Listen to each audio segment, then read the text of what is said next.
This triennium.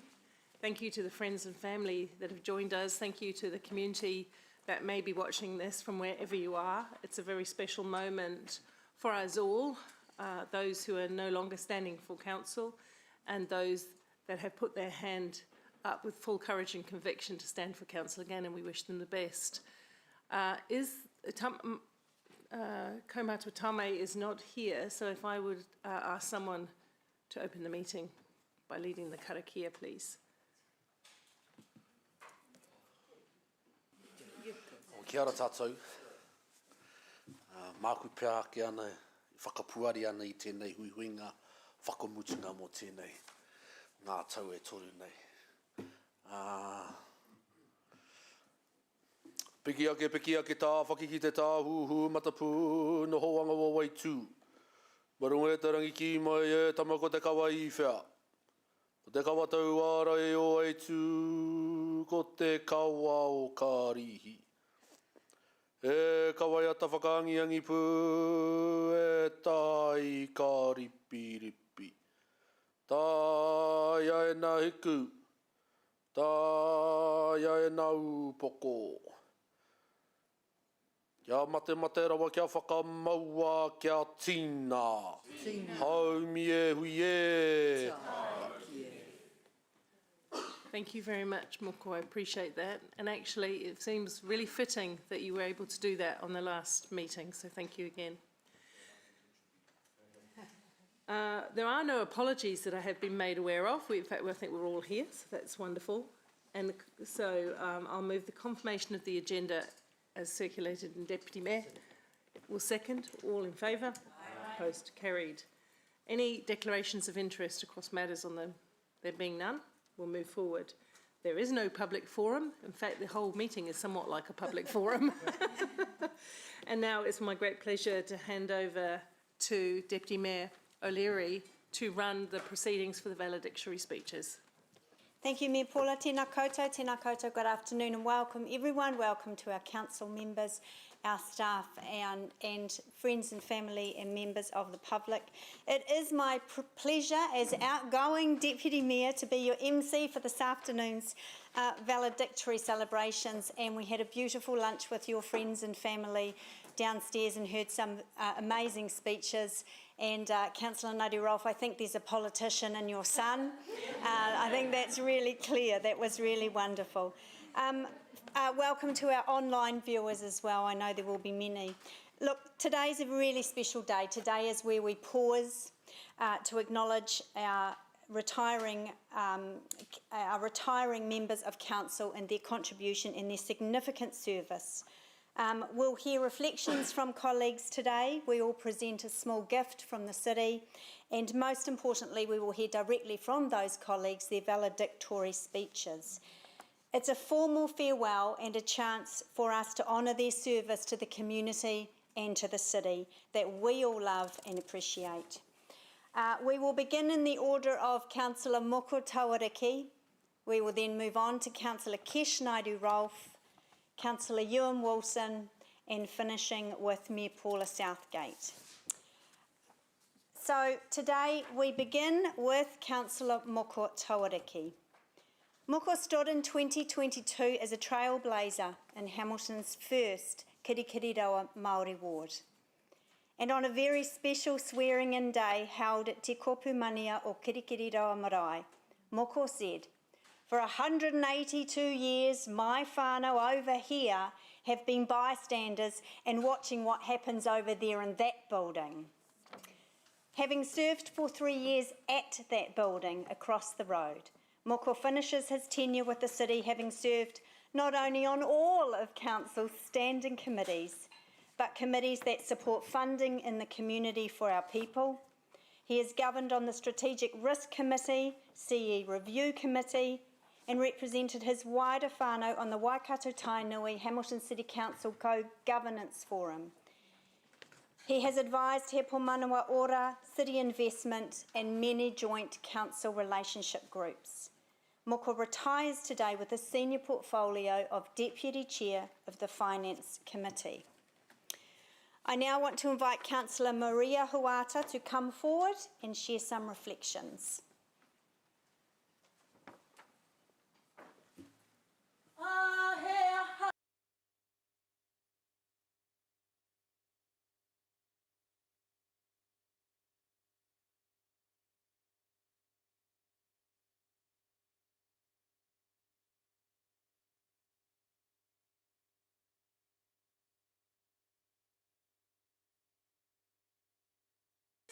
whiti, whiti ki te tika, whiti ki te ora, whiti ki te rangi Māori, titi aiho, au e ha.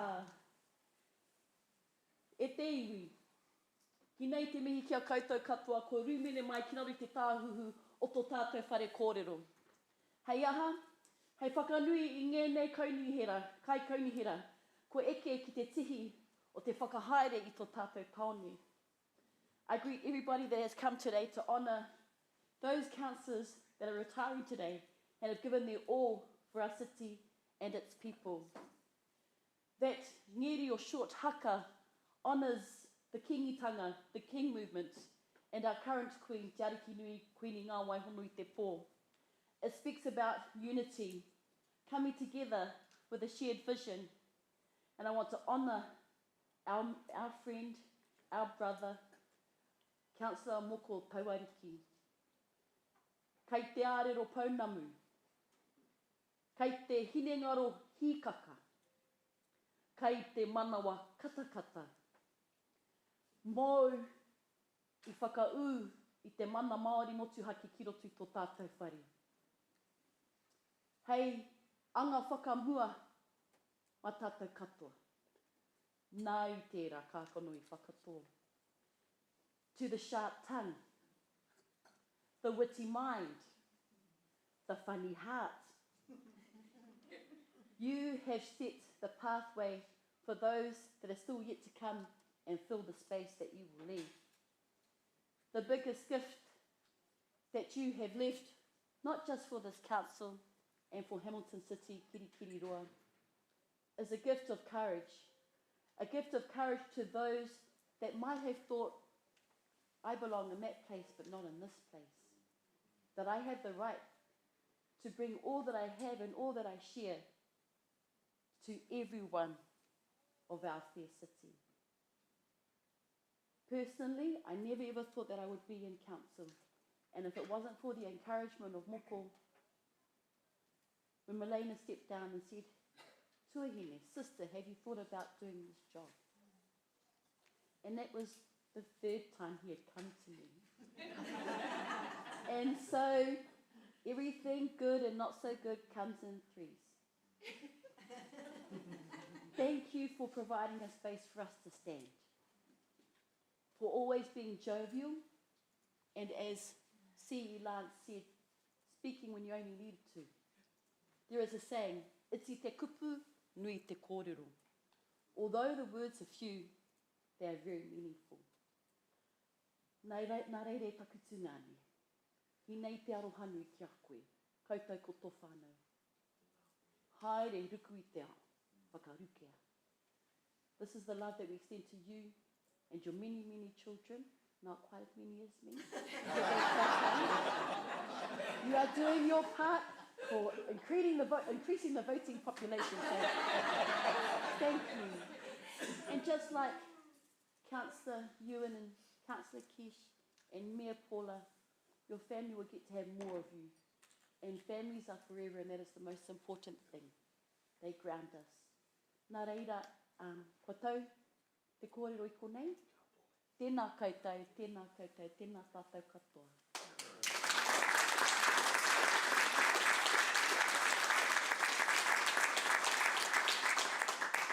Councillor Moko, would you like to come forward so we can present a gift from the city, and then we would like to hear your valedictory speech. Just up the front.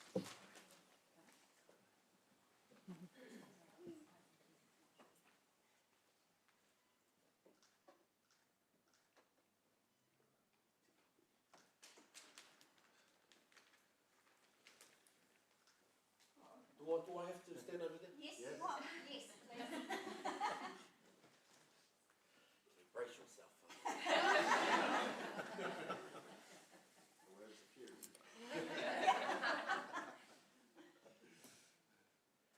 Ka me pewhia ngā kupu e te whānau. Nui ngā momo whēako ki tēnei au ki roto i tēnei whare o tata. Ko te nui ngā mai o ngā whēako i ki tēnei au, he mea whēako pai. O reira runga no i tērā tēnei a mo ngā kupu, e whakamihana ki a koutou katoa toa. Anō ki a koe e taku tuahine, e Maria. Ko koe tēnā anō, hei kanohi, mō ngai Māori ki roto i tēnei whare, mō ngā tau kei te heke mai. Nō reira, nui koa nei taku ngā tau. Hey, how much time do I have? 3 minutes. Just want to, first of all, echo the words of Deputy Mayor O'Leary, and that I'm very grateful for the establishment of the Māori wards. My journey and my interest in politics, or actually in council politics, began back in 2011. Now, I know my colleagues have probably heard this story before, but for those of you who haven't heard it, you know, it was a little bit of beef between council and the iwi, and namely it all started down at the base, when council sort of didn't realise what the iwi were up to down there and pushed through, tried to push through a whole lot of bylaws to try and stifle progress, economic development we call it down there. Ewan, we saw through that, we navigated through that, and a little bit of that also came again in 2013 with Inland Ports. I got really pissed off, really angry. I said, why is council trying to do this to us? Anyway, we went and took the planner, and now he works for the iwi. Sharp. Brian Crone is his name. He was a gun. So we took him, and he works for us now for the tribe. And I recognise a lot of the hype, a lot of the hysteria that people had around Māori wards.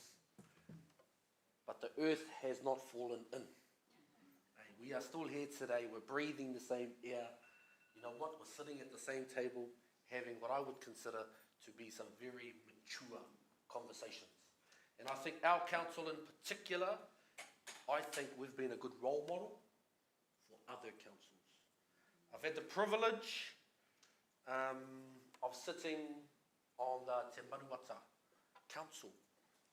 Te Maruata, for those of you who don't know, it's a national body of elected members from across the country that have a focus on kaupapa Māori issues, because for a long time the voices of Māori were very absent from decision-making chambers like this one. And in 2022 we had a 22% increase. But you know what? The earth is still round. Carry on with business. And yes, there was a lot of things happening at the time. There's a lot of things still happening now. And I'd like to hope that we here in Kirikiriroa are better than what some other people are putting in some of the social media platforms. And I think we can be. When I came into this whare, I was fortunate enough to have the mentoring services of Auntie Max. Called her Auntie Max. She's not really my auntie, but she is auntie. In the Māori world, she is auntie. Auntie Max.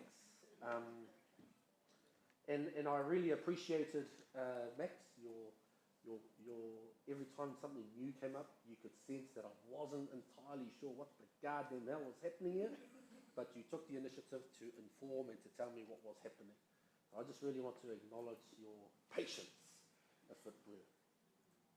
I also want to acknowledge my sister, Taku Tuahina Malena Huaki, who came into this whare with me. And that, she was brave, actually, to take this on. She didn't want to do it. I made her do it. I went and pestered her in the same way that I pestered Maria. But yeah, she was able to feel a bit more confident that there is somebody that's going to step up and katu mai a Maria. And Maria, I'd seen her navigating herself in amongst the tribe and amongst the community. She knows this community, and they know her. And it just made sense for her to come in, and what a awesome journey it's been so far, Te Ahine, and I see you going great places still within council. He pou manawa ora, when I speak about he pou manawa ora with some of my other councils from around the Mutu, they are in awe of it because many councils around the country don't have a he pou manawa ora. Some of the metro councils don't have a he pou manawa ora. We do, and I think it's one of the best strategic initiatives that this council has got in place, and I see it happening right now. It was sad to see my good mate Mark Donovan step out. He used to sit over there where you are, Tim. I'll sit over there, and we would curse and abuse each other over sporting matters. Media, please get that right. It's over sporting matters. I'm the New South Wales, and he was the Queenslander, and I really missed his. I really did miss him, and I really just want to acknowledge the work that this council did to get some turf put up at the Maris Clubrooms. I think that's quite a big achievement. And Mark really broke it down to me in terms of economic sense and why I should support turf at that place. And I didn't see it the same way that he did until he shared it with me. Future for local government. I was fortunate enough to be on the working group with Deputy Mayor and a number of other councillors and mayors and CEs from around the country. The Future for Local Government review had a number of recommendations, and in amongst those recommendations there were quite a few Māori related recommendations. And at one particular hui down in Wellington, it was the Silverback Brigade, I'll call it. You figure out what I mean by that. But I found myself sitting in amongst a whole lot of councillors and mayors very concerned about the use of the words whānau, hapu and iwi in a recommendation. Anyway, we needed a 75% threshold to get a suite of recommendations over the line, and we got those recommendations over the line. It was largely because,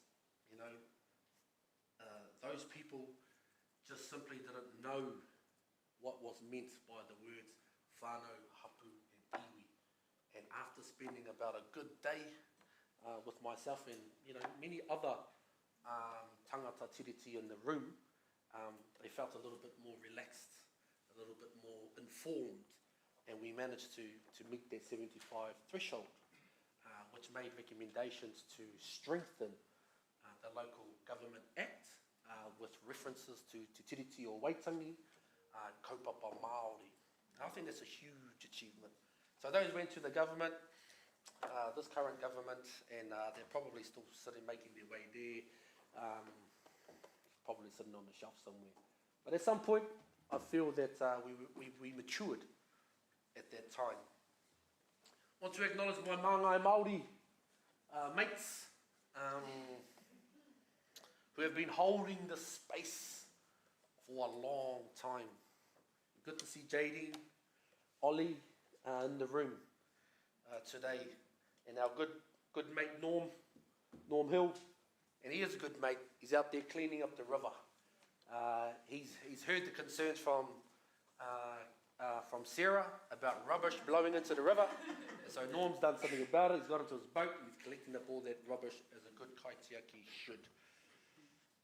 Just to the governance team, yep, good luck for your next Hoha councillor that comes in. Herding moko tauriki is like herding a cat, and I'm sure that they all want to say that, but they won't because they're too polite. Lance, thank you for your support. A little bit daunting coming into some of these sorts of places that I would consider to be not entirely foreign, but conscious of some of the rules and scrutiny around public service roles. When you're working with the iwi, they come straight at you, in your face, and deliver the message straight to you. In this sort of space, you're hearing it from lots of different angles. And with social media, you know, I was quite fortunate not to experience a whole lot of that sort of anger. I don't know if it's because of the way I look and how big I might appear to people and intimidating. I think he made a master stroke appointment by getting Janet Carsons in. I think she's been fantastic. And the team that you've been able to assemble under Janet, you've got some of the best well-known tribal people here in this council. In the terms of Shane Turuki, Woody Hana, Huaki, Uncle Sam Toka, Muna. I think it's good to have good, diverse councillors, and I hope that the next triennium, and I'm just a little bit perplexed that I'm giving a bit of a valedictory speech. I'm pretty sure there's many people around the table who probably should be giving their valedictory speech today too, because who's to say that you're all going to come back?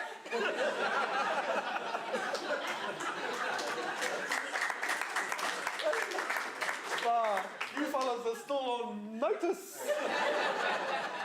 But anyway, it is what it is. But I certainly do wish you all the best to come back. Some people were saying that this is a good opportunity to deliver your punchline to those ones that have really pissed you off in the chamber. I don't have any punchlines to deliver. Nobody in this chamber has really been a hoha to me. Not on this side, and certainly not on that side, and certainly not over here. Definitely not over here. You guys, our senior leadership team, you've been really fantastic in responding to requests. I know I haven't made that too many, but probably the most hoha one that I've been to, probably Helen and Andrew, over my time here. And Sean, thank you for those badges that you've been able to collect over the years. I really do appreciate those. But I do wish the very best for you guys to come back. I think we've had some really colourful moments. I think we have some really colourful moments. And Ewan, I do want to make a special mention of you, Ewan. When I first came into here, Ewan called me into his office. We had already had a little bit of a headbutt moment in here. Ewan, being the class act that he is, saw me at the elevator and he said, "Oh, Muku, I wonder if we could just have a moment." Thinking that a moment might be just a 5-minute chat. We're in there for a good hour. And we're talking about things that we might not necessarily see eye to eye on, and agreeing to disagree, and acknowledging that straight up front. Ewan, you do very well in a tribal setting. Stephen Ward, thank you to the media peeps. I know he's retired, I just learned that today. But can you pass on to Stephen, to Tipene, that I really do appreciate the reporting that I was given anyway. He continually read back to me what he was going to write. Now, I don't know if that's what you do as your tikanga or your kawa, but that's what he did with me. And so even if I felt that something wasn't right, we would talk about it, and we'll write it right. And every time he wrote something about me in the paper, it was right. So pass that on to him. And just the behaviour. Social media is influencing people's behaviour, and I suggest that it don't influence our council's behaviour. I do believe our council is one of the most progressive councils around the Motu, and through my Te Maruata role, I've been able to have a look at other councils, and I think we are streets ahead, and I think we can go much further. And so, let's work hard to be better, all of us. All of you, I've clocked out. And to Paula, wait, I'll go to you last. To Deputy Mayor Ange, I really have appreciated yours and Ewan's little battles in here that you have. But the respect that you show for each other, that's a class act to see. There's no beef outside of your debates, but the questions, as Lance has said, those are bloody great. Ewan, you could come back, Angela, but Ewan, I think this house is certainly going to miss your questioning. So, Jeff, the rest of you gentlemen, sharpen up. Should you find yourself back here, all right? The seat over here has got to be very, very sharp. Ka pai. And should you not find yourself back here, then whoever sits over there's got to be very, very sharp. And Paula, you've had to endure quite a lot, and I didn't realise it until I came in here, and not necessarily from here, but from outside there, the noise that you had to front up to. And I think you too would also be able to survive in a tribal chamber with some very strong debating. So I wish you the best, and I thank you for making my time here a pleasant one, for educating and reminding us of our standing orders or the code of conduct. We had to pull it out a couple of times since we've been in there, but not too many times. But I'm very grateful for the experience, whānau. And just for those of you, the whānau and the, who are here today to tautoko today, I think our Aotearoa Hau, we call it our Aotearoa Hau, or our New Zealand that we want to see. And so I think we all have to work at that. Not be distracted by what other people want us to think, but know that I think we've been able to navigate through this triennium pretty safely. So, runga anō I tērā. Tēnā koutou, kia ora tātou katoa. I won't do a waiata because my sister already did a bit of a waiata, so he nui tērā. Thank you.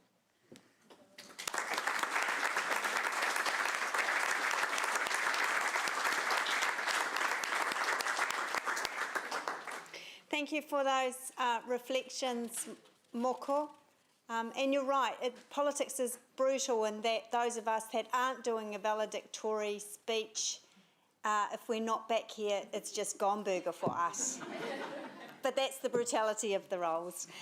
So now I'd like to move on to Councillor Kesh Naidu-Rolfe. Councillor Kesh was first elected in 2019 and has served the city for the past 6 years. She has spent her time in the service of our community in all the ways that elected officials do. Kesh's very first appointment in 2019 was as Deputy Chair of the Community Committee under the interesting tutelage of former Councillor Mark Bunting. That's probably where she got all her jokes from, I think. And I would acknowledge, I know he was due to come here today, but I don't think he's made it. In Kesh's second term in 2022, she was then appointed chairperson of that committee.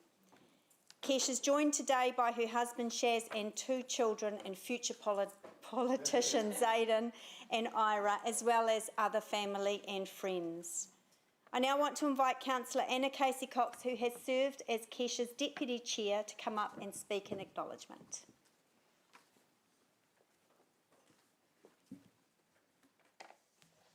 Tēnā koutou katoa.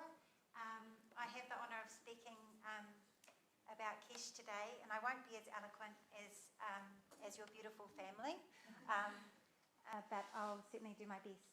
I want to acknowledge Kesh, actually in particular today, for who you are culturally, because you've been a leader of our increasingly diverse communities in Kirikiriroa.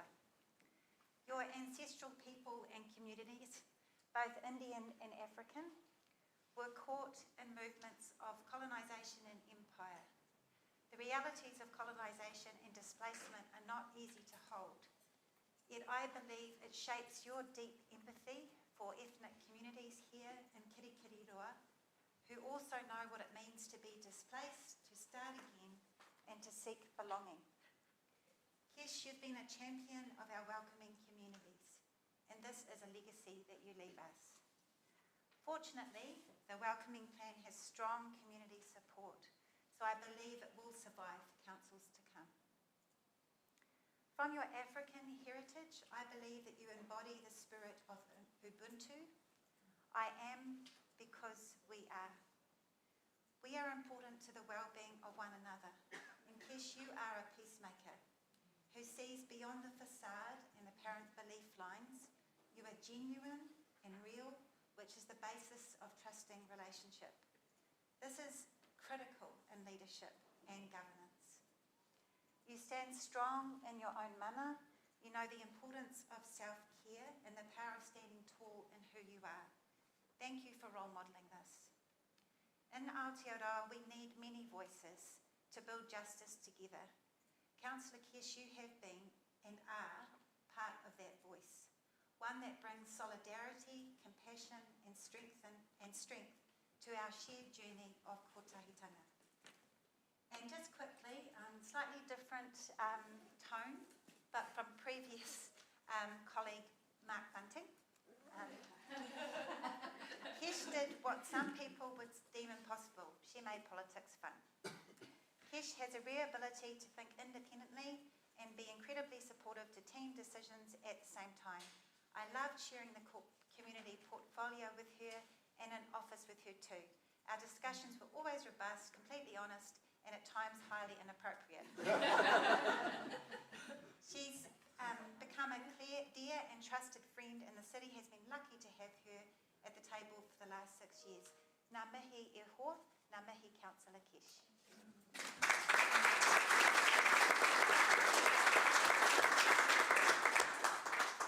I now invite Kish to come forward and accept a gift and give us her valedictory speech.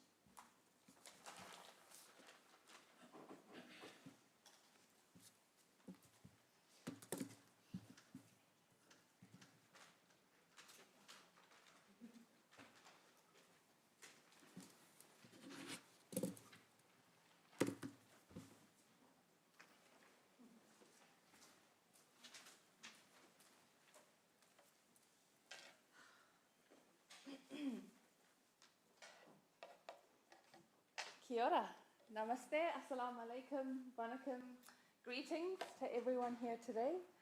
As I deliver my final speech in this chamber, I want to speak about one thing today, and that is the strength of mothers. So I am going to take a different tone on things. Because that thread runs through my life, through the generations of women before me, and through my own journey as a mother. I speak from my heart, and I don't diminish the great dads in our lives. So 6.5 months ago, I lost my mum, our pillar and our matriarch. It was sudden and devastating. It was just 5.5 weeks from her first symptoms until the end. She told us that she was at peace. She lived for the moment, she made the most of every opportunity, and she poured her whole self into her family. She supported us, challenged us, sacrificed endlessly for us. She showed me that a mother's love is both the deepest strength and the greatest sacrifice. Even now, I hear her voice in everything that I do. But the story doesn't begin with my mum. It begins with my grandmother and my great-grandmother. They were born and raised in apartheid South Africa. My great-grandmother served her community in her own way. She was the first female to donate blood in Pinetown, South Africa. My grandmother, her family was poor and very large. School wasn't really an option for girls back then. She couldn't read or write, but she could sign her name, and she loved to draw. She was married off young and had 9 children, 2 of whom passed away as babies, and 15 grandchildren. So I'm number 3. My grandparents raised me while my parents worked as teachers. My granny used to actually tell me, she'd say, God will bless you, Kesh. You've got good luck and one day you'll see. Her 4 daughters, my aunties, they had a limited education and they were all married off quite young. All 4 had arranged marriages. One of my aunties, I remember sitting me down when I was about 5 or 6 years old, and she said, see the world, Kesh, don't get married too early. You've got to do it for us.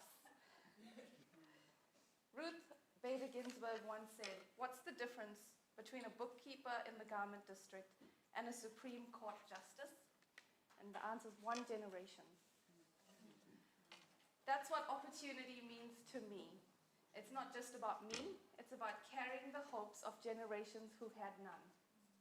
And I'm proud to have been the first Hamilton City Councillor of Indian origin and the first South African born. Motherhood for me has been joy and heartbreak. I lost a child at 12 weeks of pregnancy when my son was just 3 years old. And that loss shook me. I threw myself into community work, social initiatives through our pharmacy businesses. My sister and I set up a charity called Bare Feet New Zealand, and then came the Christchurch mosque attacks. My father-in-law and I prepared and coordinated with the local mosque hundreds of halal meals that I took and delivered to the hospital and the victims. And that day changed me. I knew I had to do more. A colleague suggested I run for council, so off I went to Google. And the rest is history. What I've never spoken about publicly before, just a month after being elected, I got a call. My husband and I were on the waiting list for IVF, and it was our turn.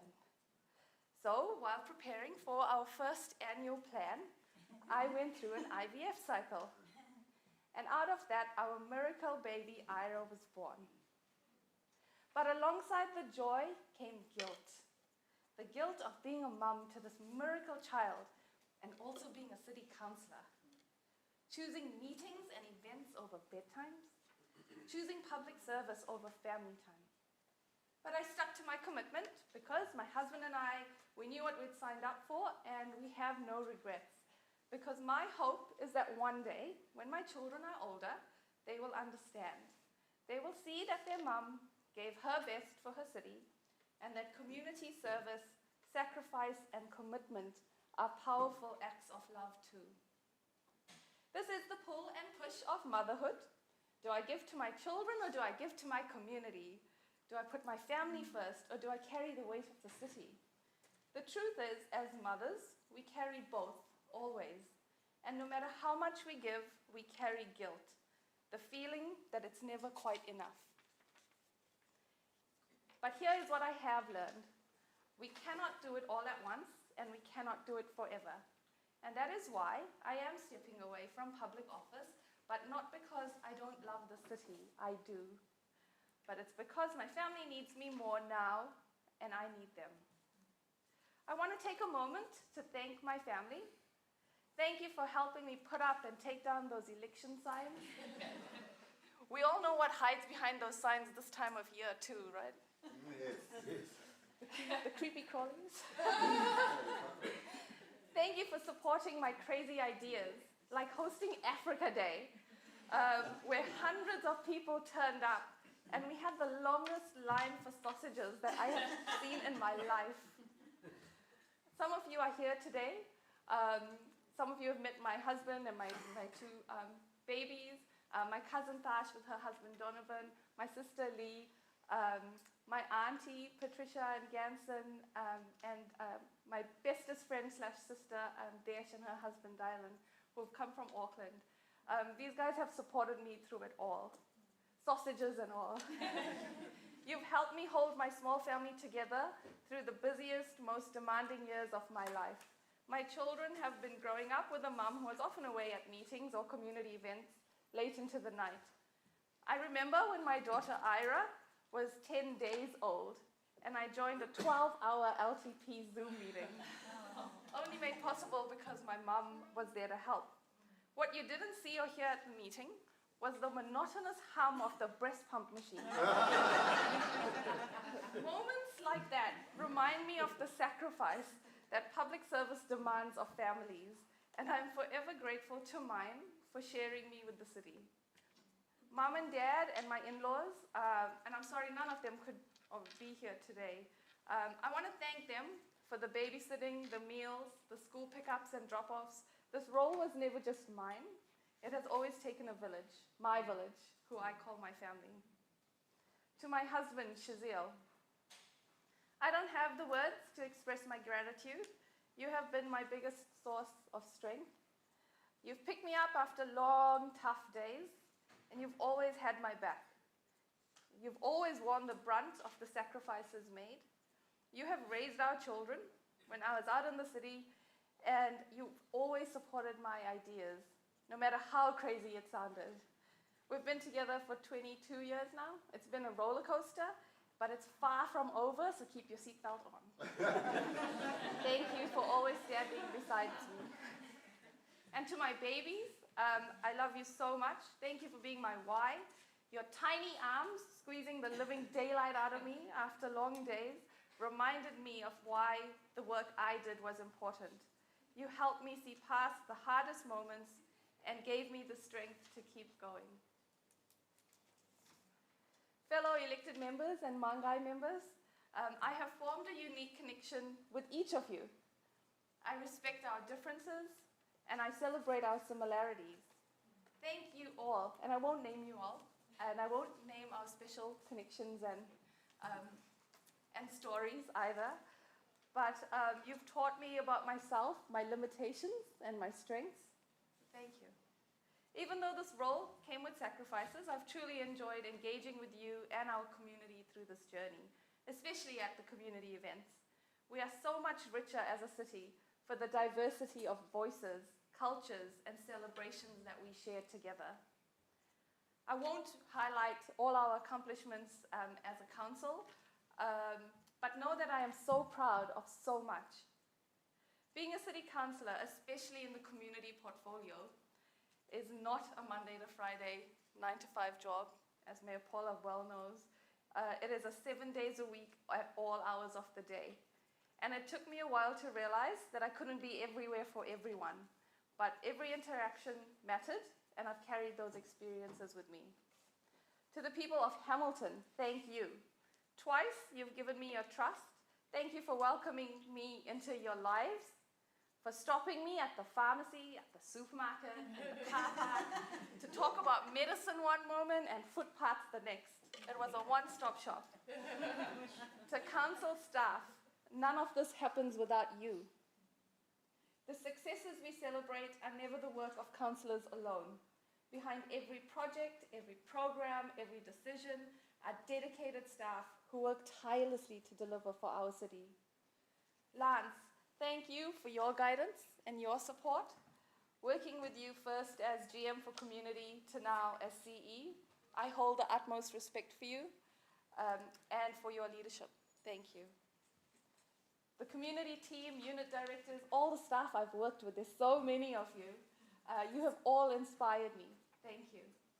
To my pharmacy whānau, who are hopefully not watching this and are at work, thank you for carrying the load when I wasn't there, for being the sounding board when ratepayers raised issues at the counter, and for giving me the space to serve. My special guests, former Councillor Pippa Mahud is here, Mark Bunting, Peter Boss, who couldn't be here today, thank you for being my sounding board, providing guidance, always checking up on me, never telling me how to think or what to do, but challenging my thinking and asking the right questions. And Mayor Paula, thank you, especially for entrusting me with the responsibilities that matter deeply to me. Your inclusive style of leadership has been truly inspirational, and I wish you the very, very, very best.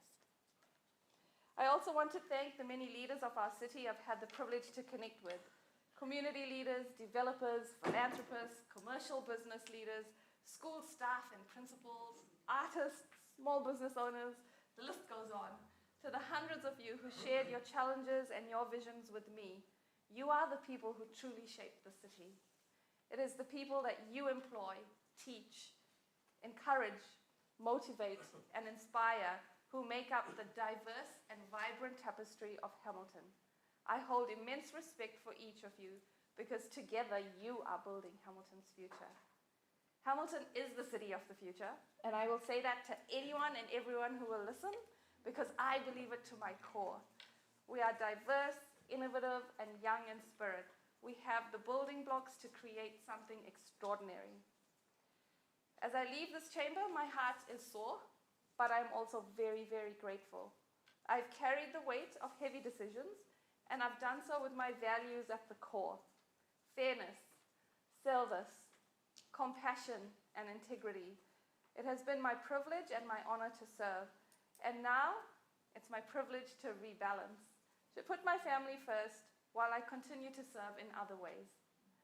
Because a mother's strength is knowing when to sacrifice. And right now, my sacrifice is stepping away from this role so I can give to my young family what I have given to my city, and that's my time. It is a rebalancing, a chance to put them first while continuing to serve through my work and in our community in different ways. And I'd like to end with my favorite quote. What counts in life is not the mere fact that we have lived. It is what difference we have made to the lives of others that will determine the significance of the life we lead. And that's from Nelson Mandela. So ngā mihi nui, thank you everyone, and I wish you all the very best.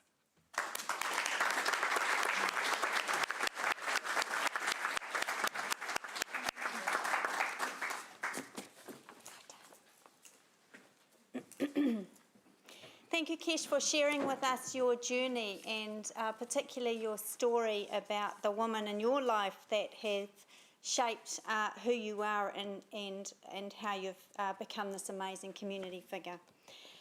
It's now my pleasure to move our proceedings on to acknowledging Councillor Ewan Angus Duncan Wilson. Ewan is joined today by his wife Monique, sister Morag and brother-in-law Tim, and former councillor Martin Gallagher via Zoomland. And I know his daughters Emily and Samantha, who are living in Canada, would be here today if they could. And I'm sure they'll watch their dad's moment in the sun a bit later. Ewan started his political career way back in the year 2001. And if you ask Ewan, he'll say that's 24 years of service. But technically he's right, but he's also wrong. Ewan has served the City of Hamilton for 6 terms, covering 18 years, spanning a 24-year period. And while he did take a couple of breaks to pursue other opportunities at that time, the city has never fallen far from his heart or his mind. Ewan and I have served 15 of those years together under several mayors with several councils. We have at times been fierce competitors, close friends, and at also times, like any decent work marriage, refused to speak to each other for weeks.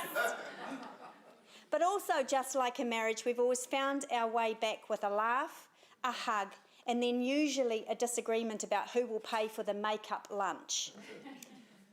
I've learned a lot about the kind of person Ewan is over those years, and there is one absolute. Whether it's his military training or commercial pilot skills, he's the one you want in your corner in those extreme times and in times of emergencies.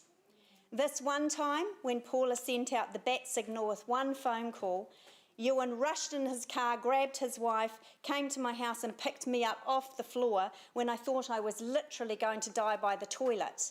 It was a gastral bug, but nothing fazed him. It was also these life-saving skills that I will never forgive him for using when he rushed to the aid of a very different elected member in the tea room once. You can ask him about that later.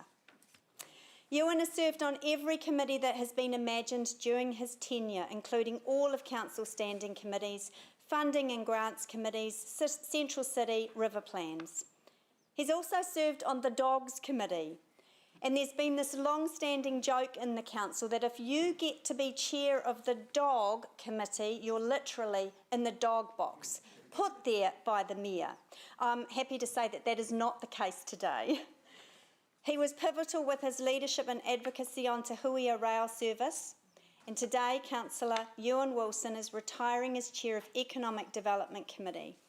There are other stories that I know others want to share, so I won't take up any more of your time, and I invite Councillor Jeff Taylor to take to the microphone.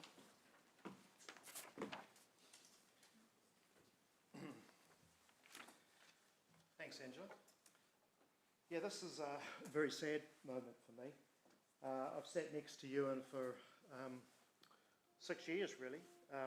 3 years always sat there, and most of the time over 6 years. And that's actually just been a really small part of our relationship. We're lifelong friends. We've We've known each other since 2001, and that friendship has endured all this time. Through a whole sort of lot of guises. Initially as a reporter when Ewan was on the council, Braithwaite Council in 2001. Initially, you know, there might have been testy times,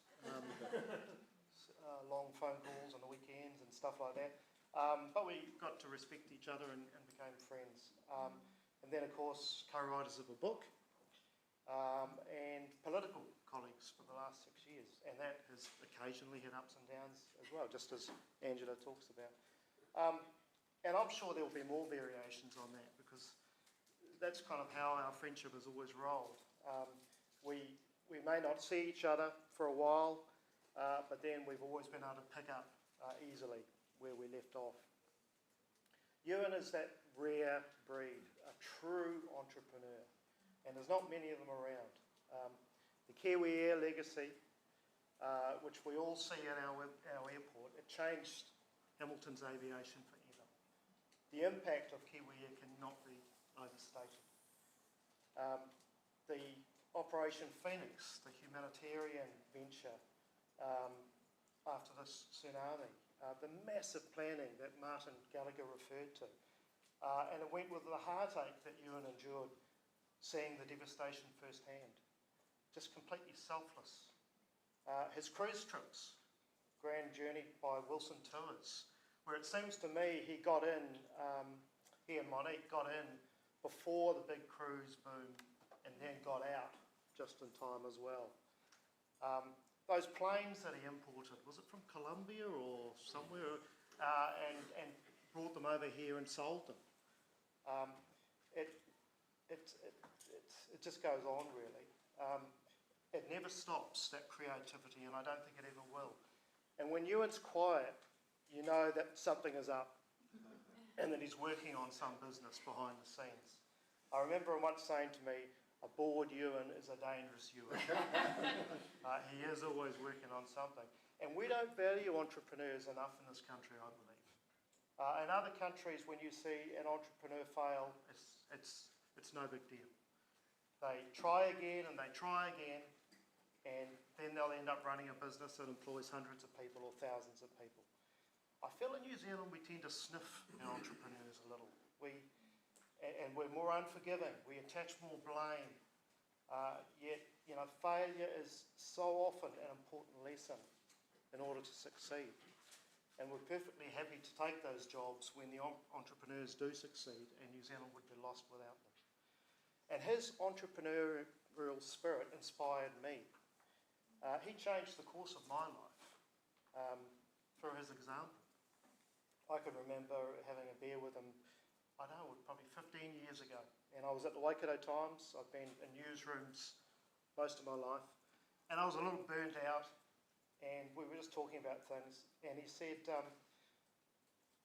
well, he called me something not very complimentary. Called me a drone, jokingly. But he said, do you want to be always reliant on other people, always working 9 to 5? Or do you want to be someone who gets out and relies on himself? And initially I was a bit, you know, insulted. But it inspired me. And ultimately I left the Waikato Times 2014, set up my own business, got onto council 2016, and I'm now just finishing my 6th book. And that wouldn't have happened, I don't think, without Ewan's inspiration. It was down to him. The lessons he has taught me is that you only get one life. You squeeze every last thing out of it. You take every opportunity, whether you're ready for it or not. Just do it. Just back yourself. Perfect example, I was at home one night having a quiet wine, and I got this text from Ewan saying, how would you like to go to Malaysia and write a book about that plane that just crashed? And I just said, absolutely. And I was working full-time at the Times, but somehow we made it happen. But it was just that, you know, that belief, that self-belief that he imparted in me. And that trip we really got to know each other, I think, on a whole new level. And we also got to see the differences between us. Ewan, incredibly organised, efficient, always beautifully turned out, always on time. Me, notoriously disorganised, the phone not charged, struggling with IT, always a little bit late. And I know his patience was sorely tested at times. And he called me a muppet more times than I can remember. So I rejoiced on one occasion when his fantastic planning actually fell short. We were flying from KL to Penang to interview the pilot's brother-in-law. It was a crucial interview that we had to get right. And Ewan at the airport hands over his passport, and I caught a quick flash of the photo on the passport, and I saw this massive dark hair. And I thought, that's not Ewan. He doesn't have any hair. And we both realised at exactly the same time that it was actually Monique's passport and not his, and he'd managed to leave his passport back in the hotel. But look, we got through it because it was essentially an internal flight to Penang. But it was certainly a moment that we laughed about later, and I've always reminded him of his disorganisation that day. Look, around the council table, I don't think there would be too many more influential people over the last 2 decades. Ewan has a formidable intellect and incredible ability to cut through to the relevant facts in a complex debate, to tease them out in questioning, and then lay them out in a perfectly formed argument. You always know you're in trouble when you start doing this, when you start. And it's no fun debating against you. It is something to be avoided at all costs, I find, because he will ruthlessly dismantle every last element of your argument until there's nothing left. And I would say his grasp over finances is second to none, and he will be sorely missed for that too. And I have no doubt that there has never been an orator like Ewan in this chamber. I don't believe ever. That ability is as if he's in a courtroom, to think on his feet, to cast a spell with his 2 or 3 minute speech. I just sit there and just love listening to it, personally. He's the best chair I think I've ever seen. Understands the process implicitly, allows all the other views to be heard before it comes back to him. And in terms of economic development, I think he has taken that to a whole nother level. The Municipal Endowment Fund, rehydrating that is going to have a profound impact over the next 20 years. And the way he has inspired economic development staff to undertake proactive conversations with so many businesses, I've been really moved by that. So look, it's no surprise to me that he's been chosen for this path. He has an incredible brain and the ability to cut through complex issues and articulate things so well. They've made a great choice. So look, Ewan, it's been an enormous privilege to sit next to you and to watch you in action, and you've served ratepayers in the city incredibly well. I will miss you hugely, but you've been an inspiration. So good luck, my friend.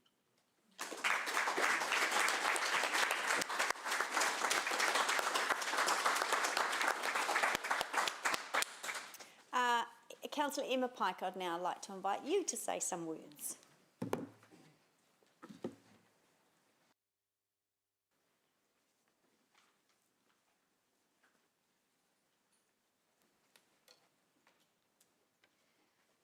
I would have loved to be able to speak for everyone leaving today, but I was told I could only pick one. So to Mayor Paula, Councillor Kesh, Councillor Moko, and to our mangai, Jadine, Ollie and Norm, thank you so much for your dedication and your service and the enrichment that you've brought to our city. It's been my privilege to work with you all and call you my colleagues and friends. But I could only pick one, and for his 18 years at council, I'll be speaking for Ewan, and I'll be trying something a little bit different, so apologies if it doesn't land well. Kia ora koutou. and welcome aboard Hamilton City Council Airways. Today's service is a very special one, the farewell flight to our captain, Councillor Ewan Wilson. After 18 years on the council control, guiding the city through smooth skies and the occasional turbulence, Captain Wilson is preparing for his final flight. But before he leaves, we'll take a scenic flight over a few of the landmarks that he's helped shape. So passengers, please keep your seatbelts fastened, and remember, this is a smoke-free flight, so please refrain from any political heat. Please note your emergency exits are here and here. Please stow away your tray tables while we take off for our first stop. If you look out to your left, you'll see the Bridge Trust housing development. Don't be fooled. These are no ordinary view of rooftops. They're a testament to fairness and to using council resources wisely. Enabled through the Municipal Endowment Fund, which Ewan has carefully nursed to generate commercial returns and enable projects like this, which will give Hamiltonians not just houses, but homes, a chance to live with dignity and stability.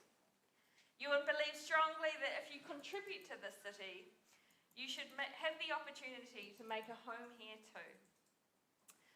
Off to the right, if you mind the TARDIS in Garden Place, just sparkling along the riverfront, you'll notice the beginnings of Hamilton's newest hotel.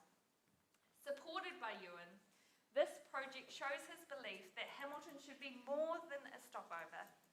He wanted us to be a true host city, one where visitors come, stay, and leave with stories worth telling.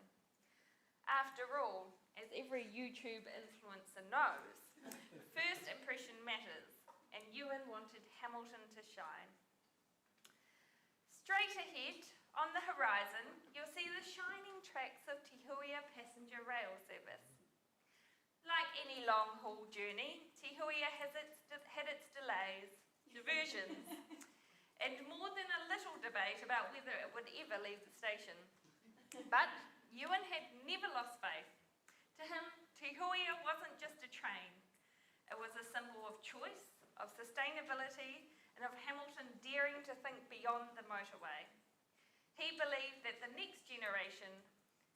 the next generation, offering rail transport alternatives was essential. And now, if you gaze out even further beyond the city skyline, you'll see Hamilton's sister cities, Chengdu, Saitama, Sacramento, Ipa, and Wuxi. Ewan always believed Hamilton should be outward-looking, connected to the world. These relationships weren't just ceremonial ribbons, they were bridges for trade, education, and cultural exchange. Like a flight map, they linked Hamilton to far-flung places, making our city part of something bigger.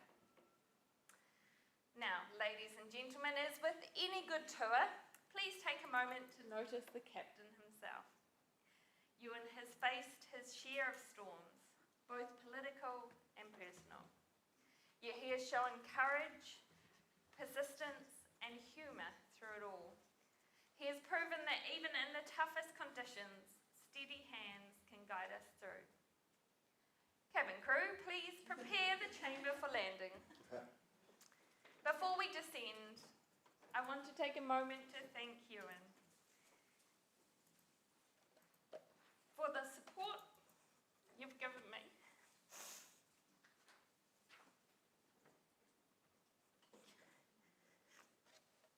During my own journey here as a first-time captain. Imagine the cabin crew's all naked, Emma. Picture that and you'll be fine. Only the crew. Even when we haven't always agreed on the flight path, and sometimes you've been quite set in your ways, but you've always taken the time to listen, to explain, and encourage, even when in your words sometimes you're wrong. I've always valued your patience, your willingness to share, your your knowledge with me and colleagues around the table. But most of all, I've valued your friendship. Nearly there. On behalf of Hamilton City Council, our staff and our people, thank you for your years of service.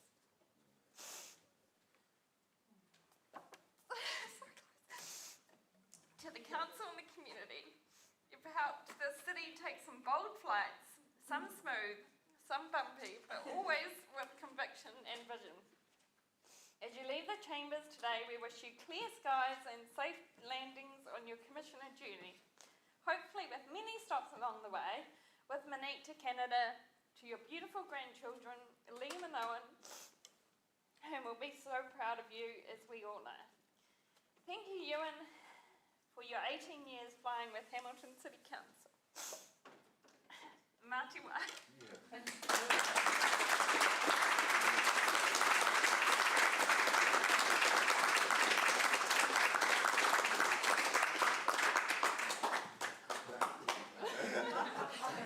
So I'm not going to present the gift to you, and I'm actually going to ask someone else who's a long-serving councillor and is Deputy Mayor Angela to actually present the gift to another long-serving elected member. So hand over to you, Deputy Mayor. And we can arm wrestle for who is actually the longest.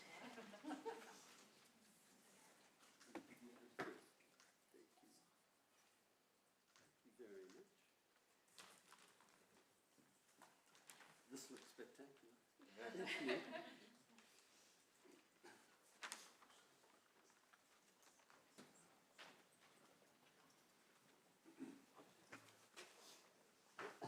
Well, my plan has already crumbled because I was wanting to make sure I couldn't catch the eye of my wife because I was going to be fine as long as I didn't catch Monique. And so I'm going to orientate this way.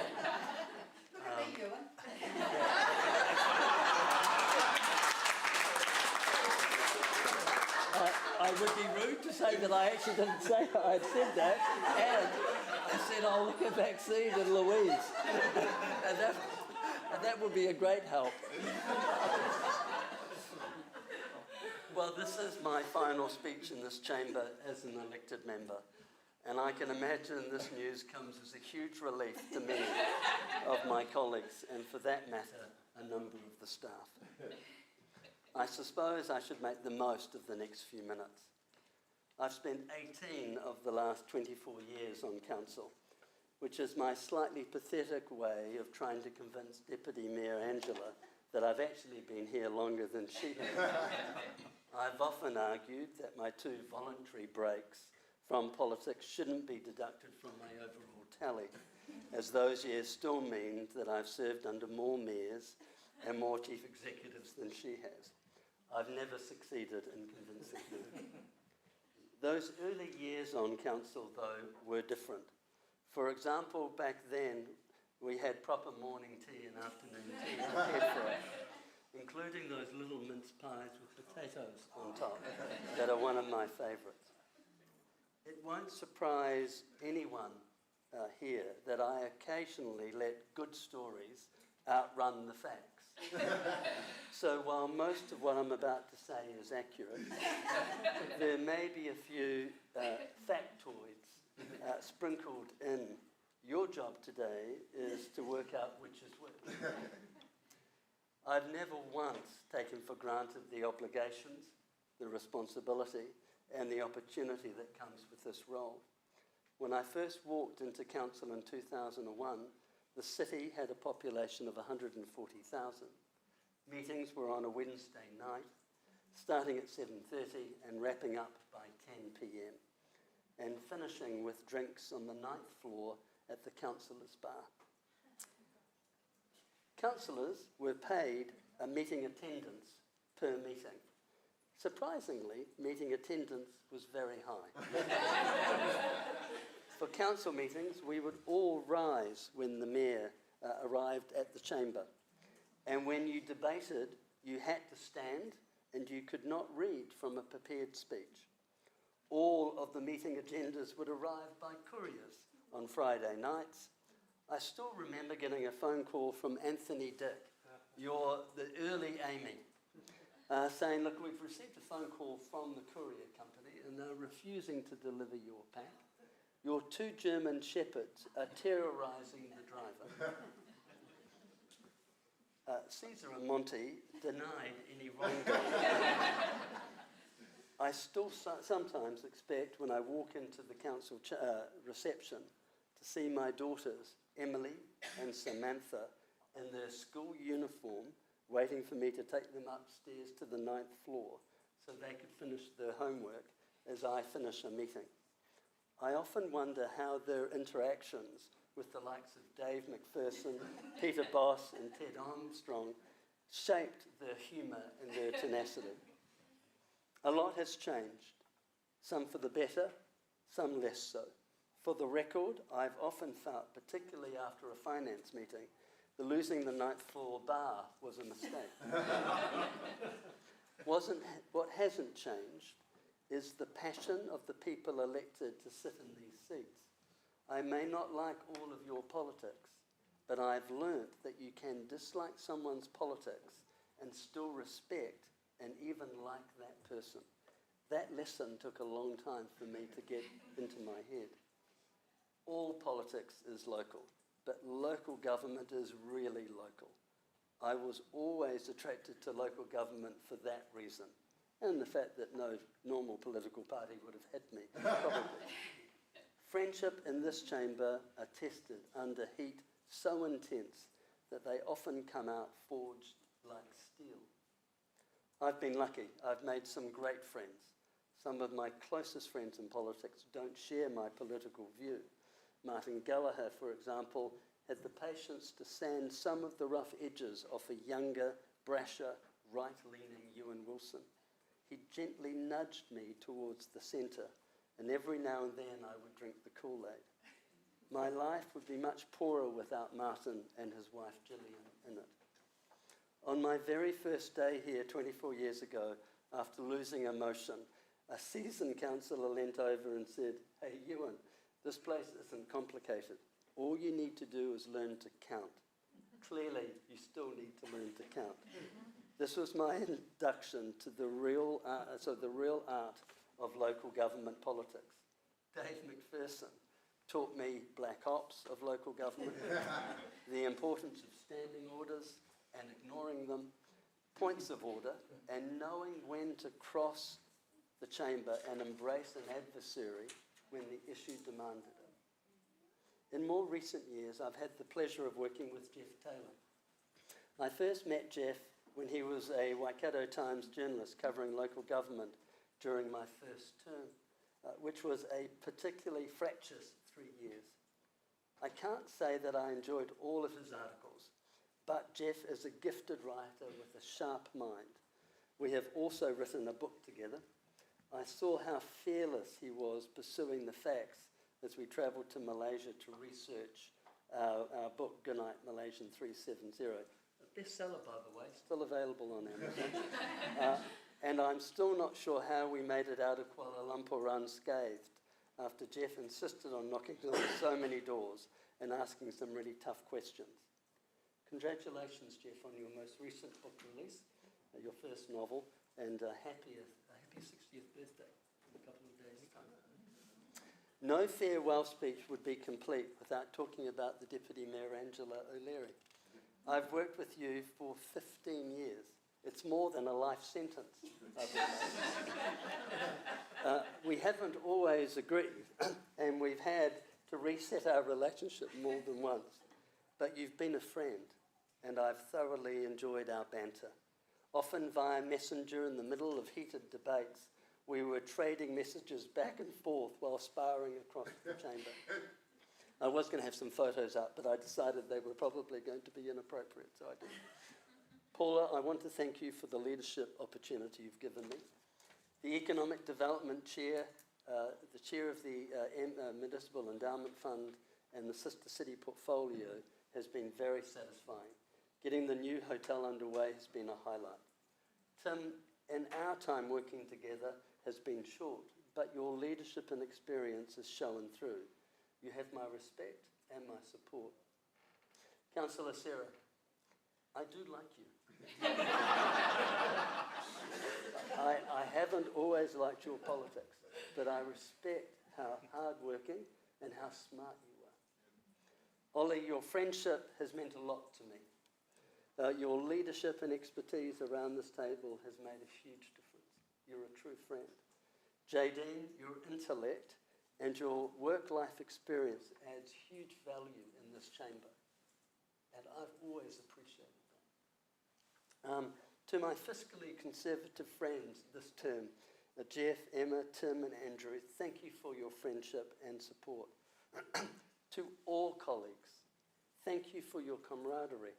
I believe each of you is motivated to do what's best for Hamilton, and we've made some good decisions, bad decisions and complicated ones, sometimes all at once, but it's been a privilege working with you. My parting message to the new council is this: please don't spend all the money. Please fund sister city relationships appropriately. They can drive economic growth. To the next mayor, please keep the Economic Development Committee in place. Please treasure and embrace the benefits that a municipal endowment fund that sits outside the long-term plan can provide. It can underpin significant future economic growth while ensuring community uplift. Whatever you do, please don't mess with the terms of reference. Continue, please, to provide pressure on the airport to be ambitious, resourceful, and to cultivate economic development opportunities that they can enable. And at all times, remind them that they are an aeronautical facility first and foremost, and that they must keep working on attracting more international carriers. A special thanks to my council colleagues who have supported me during my 2 cancer illnesses. This organisation had my back, and it helped a great deal. To my colleagues who visited me in those times in hospitals, Dave, Mac, Martin and Angela, thank you. To the governance staff, you have been outstanding throughout my career. The support, the professionalism, the good humour of your team has been first rate. Amy, you're extraordinary. You fearlessly defended the integrity of governance. You would often take me on and challenge me, and I would frequently lose. And your role as an independent advisor on standing orders has always been appreciated. This council would be much poorer without you and the colleagues. To Lance and the SLT, thank you for putting up with me. I know you really didn't have a choice. To my family and my campaign team, Morag, my loving sister, Tim, the best brother-in-law you could ever wish for, and my beautiful niece, Sarah, thank you for being people I could always rely on, and thank you for working those 6 election campaigns.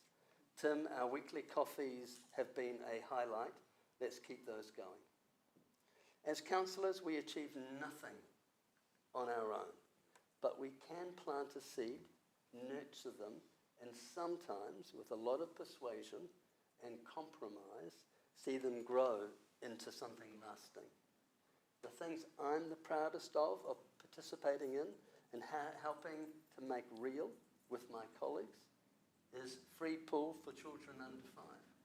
And I remember Julie Hardacre, who I didn't get on particularly well with, even she supported me on that one. So I thank her and the council at the time. Hamilton regaining international flights, something I've never given up on. Attracting the Dairy Goat Cooperative Spray Dryer Plant in 2003 and the CTC Flight School in 2005. And rehydrating, I'd like to say, the Municipal Endowment Fund, a vehicle to deliver hotels, affordable housing and long-term prosperity. And there are moments that have touched me deeply, like Operation Phoenix, the humanitarian effort after the 2004 Boxing Day tsunami to rebuild houses in Sri Lanka. That project showed me the very best of Hamilton, the tradespeople, the volunteers, the councillors, Blair Bocott and the amazing work you did looking after the money. After all, I'd had a history and I didn't want to be anywhere near the money. You took care of that for me. the wider community all pulling together. It remains one of the most rewarding times of my life. And to my family, Monique, Emily, Samantha, Liam and Owen, you have shared me with this city for nearly a quarter of a century. See, I'm trying to do it again. I'm doing it longer. Monique, you are my best friend, and for 39 years, you've been my best friend for 39 years. I love you even more now than when we first met. To my grandchildren and my family and my girls, you're going to see a lot more of us, for better or for worse. In closing, not long ago, after I announced that I would not be standing again, someone said, "Hey, Ewan, with you leaving Hamilton and working more in Auckland, the IQ of both cities will improve." I laughed, because that really is what I've loved the most about this job. The banter, the jabs, the humour, that all keeps us grounded. To all people of New Zealand, what I say is Hamilton is an exceptional city. My view is that Hamilton will become the country's second largest city over time. An economic powerhouse with world-class infrastructure and a thriving, well-educated population, making a significant contribution to the greatest country in the world. My message to anyone is, bring your energy, bring your smarts, face forward. This city will be kind to you. And this council, when it's at its best, will deliver world-class outcomes. It has been the privilege of my life to serve Hamilton. Thank you.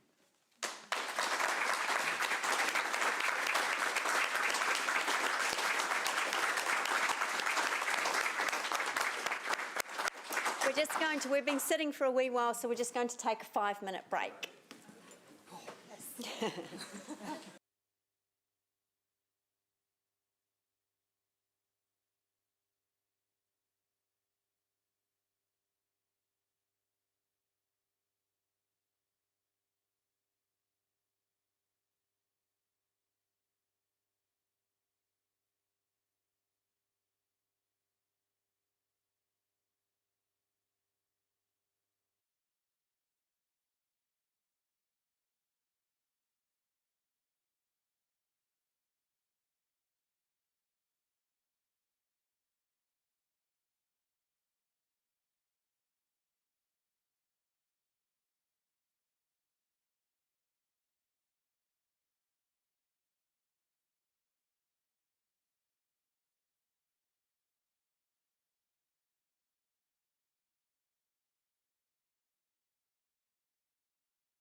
Where's that Councillor Thompson?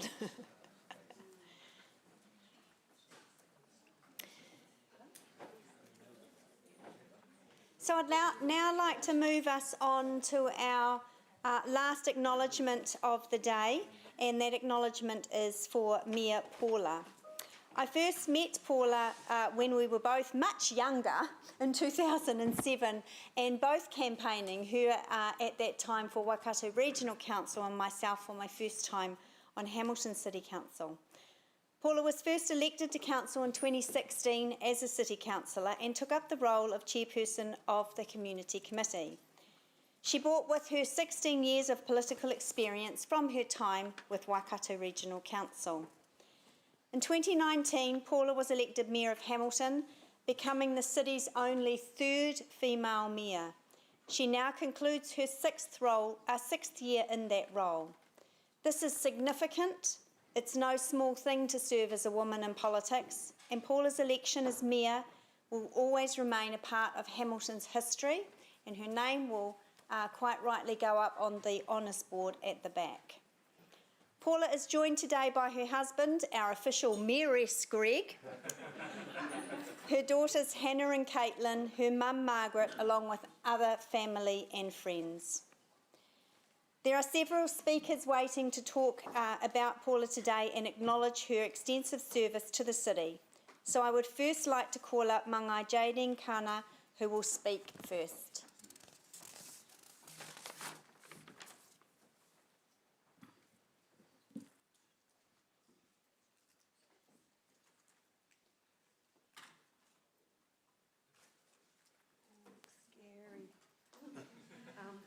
Tēnā koutou i ngā rauranga tira mā. I acknowledge you all today for this special occasion, the last time Mayor Paula will chair the Hamilton City Council, Council Hui. Apologies, I didn't get the memo about being funny, so I'll focus on being heartfelt, short and sweet. You're welcome. E mihi ana ki a koe e te tungaangi, e moko mō tō tātou karakia. Thank you, Councillor Moko, for our karakia. Tēnei te mihi mai ahoa. Ki ngā mana whenua o tēnei rohe, ngā kaitiaki o te taiao, o te whenua o ngā waihoki. So I acknowledge the people of this place, the guardians of the environment, land and water. E whakamānua ana ki te kīngitanga, ki te ariki nui koini ngā waihono i te pō, me tōna whare ariki pai mārere ki a rātou. I pay homage to the kīngitanga, the Māori Queen and her house. Ko Jadine Kana tōku ingoa. My name is Jadine Kana and I am privileged on behalf of Parekawhia McLean, the Waikato Tainui co-chair of the Joint Management Committee, to thank Paula for her service to our city, Hamilton, H-Town, Kirikiriroa. Thank you for your willingness to partner with Waikato Tainui over the years and collaborating on key kaupapa that support Waikato Tainui's aspirations. I understand the taonga you're wearing is a gift from Kingi Tū Heitia, a gift that you cherish, a gift given with love. Waikato Tainui and our city will remember you for your kaitiakitanga, your care for the taiao, the environment, especially our tūpuna awa, te awa o Waikato, for the benefit of current and future people and communities of our city. What a beautiful legacy. Kei te manu kāhui e Paula, kua toa te rā i a koe, ko oti i a koe tō omangaroa, kua whawhai i te whawhai pai, ka tū mai he rā hou. E te manu kāhui, ka mihi ki a koe. Me Paula, we humbly acknowledge you today. We celebrate your resilience, your patience and your care for our city. Another chapter in your life awaits you. Me Paula, the city, iwi Māori, thank you for everything. So long. Farewell. Ka kite, goodbye. Nō reira, e ngā mana, e ngā reo, e ngā karangatanga maha, tēnei te mihi ki a koutou, tēnā koutou, tēnā koutou, tēnā tātou katoa. Ho mai te paki for our mani, kahui, and Mayor Paula.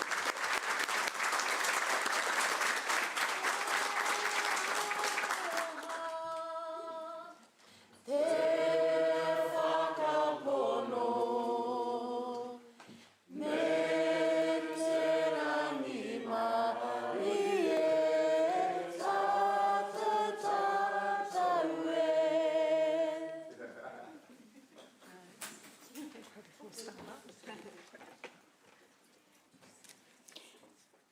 Thank you, Jadine. That was beautiful. I'd now like to invite the second speaker, General Manager Sean Murray, to the podium.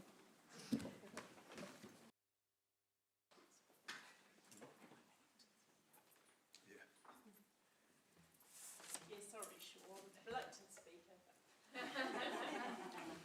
Always reluctant.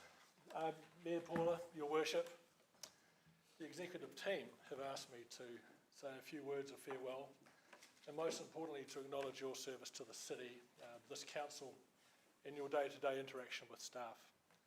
Firstly, I would like to congratulate you on your decision to step down following many years of service on this council. Now you can be you. You can selfishly take control of your own schedule, choose what you want to do, and what you don't have to do. Hence the congratulations bit. It's also time you focus, as many people have said, on you and your family, including the bloke over there. I should admit that early on in your tenure as mayor, I was a little bit concerned about some personal behaviour on your part. And I was nervous about media, I was nervous about gossip, and I shared my concerns with Blair Bocott. And after sort of discussing it through with Blair, he made it, sort of advised me that the chap that I had thought had been assigned to your security detail was in actual fact your partner, Greg Forsyth. And in mentioning Greg, I want to acknowledge you and the work that you have done for the city. A lot of people don't quite realise your dedication alongside Paula's, and the fact that you've always been present and you've always been incredibly sociable with everything you've been doing, and very diplomatic as well at the same time. Mayor Paula, without fail, you have always been present. You've been visible everywhere whenever we wanted you or needed your support. You've been there to champion the cause for the city. You've been there to meet with people, attend events, some of them really interesting and some of them really boring. And you have always said yes, and you've always come prepared, and we are grateful for that. Particularly the fact, not just that you say yes, but you've come prepared.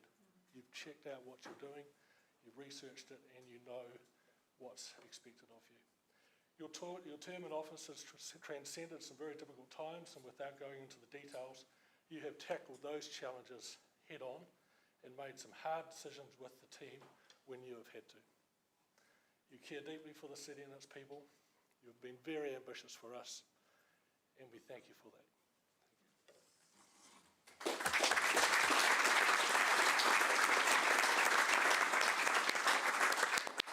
And now I'd like to invite Councillor Maxine Van Osten to share some reflections.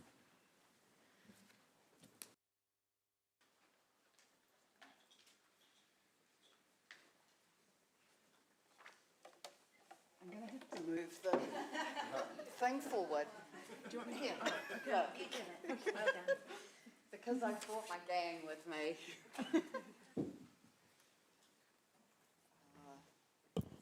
Looking this way and talking about our great mayor here, who stands behind me.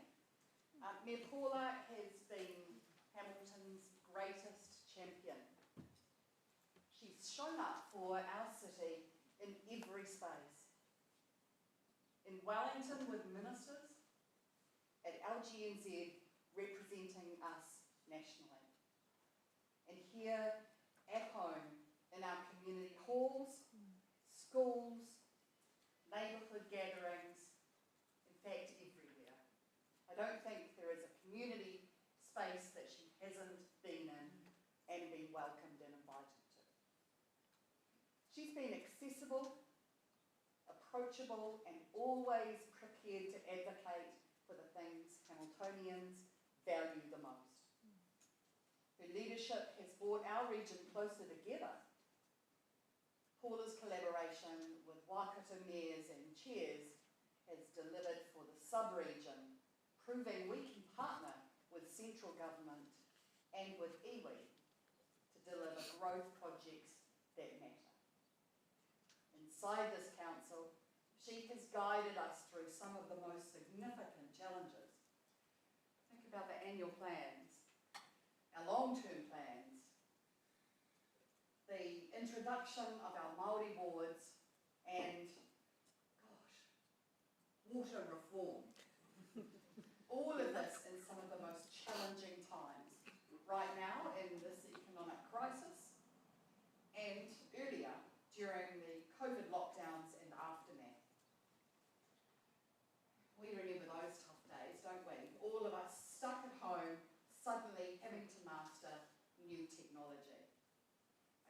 still remember the familiar refrains, and I'm sure you will as well.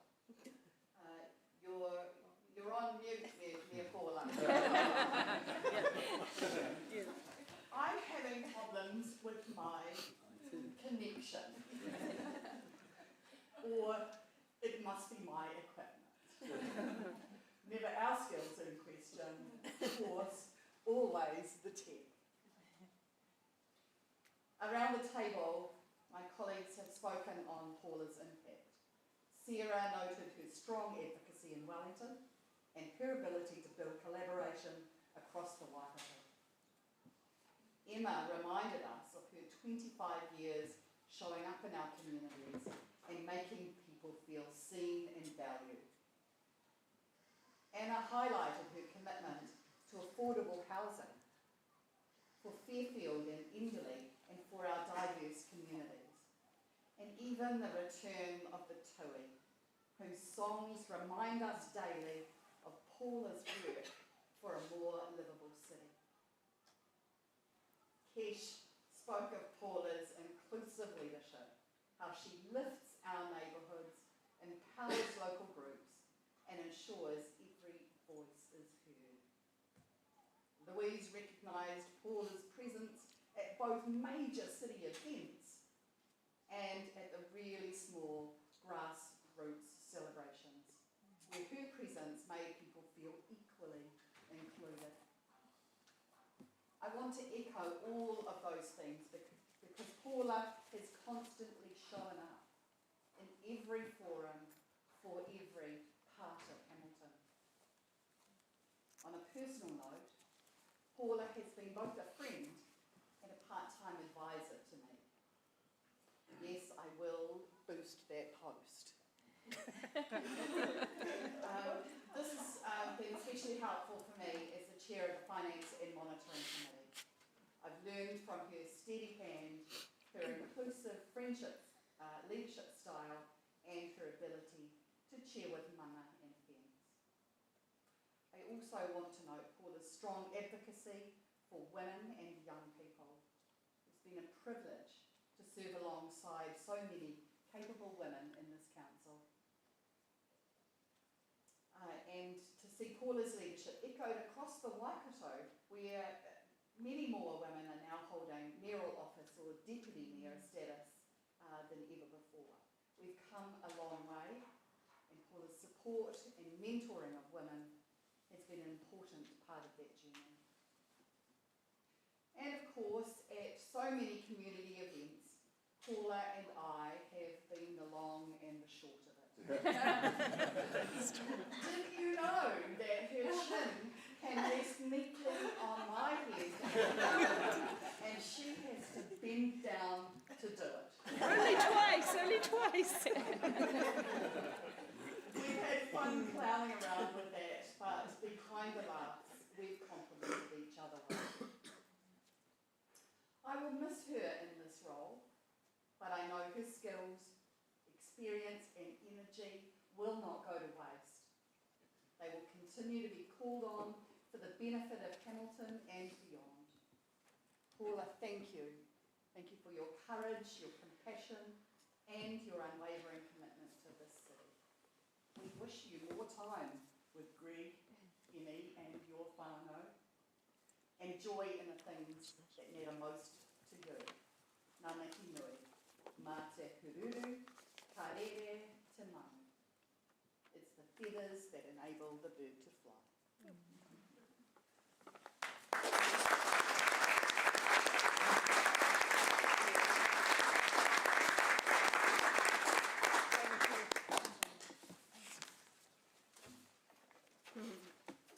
So it's now my privilege, Mayor Paula, to invite you to come forward and be presented with a gift from the city, and then we will hear your valedictory speech.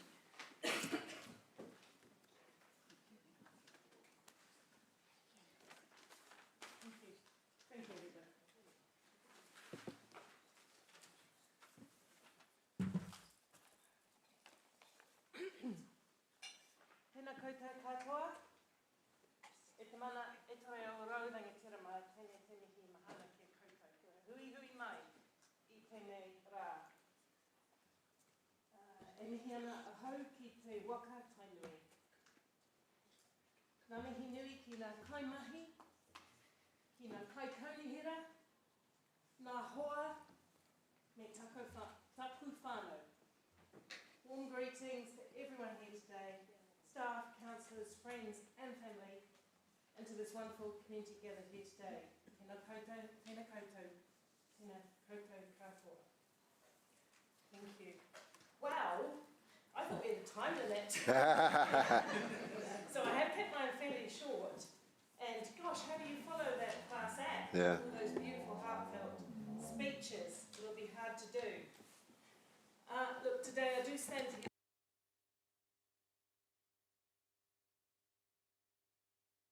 My community and my inspiration. And I'm not going to look over there because that's where my family are. They know that. Love you, family. Not looking at you because I will cry. I already cried when Emma spoke. I cried when Kesh's son spoke. I cried when you made that beautiful story about women.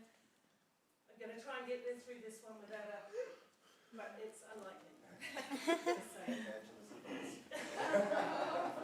But from my earliest days in local government, the honour of serving as your mayor, I have been challenged and supported by this beautiful city. Together, we have faced trials, celebrated triumphs, built memories that I will carry in my heart always.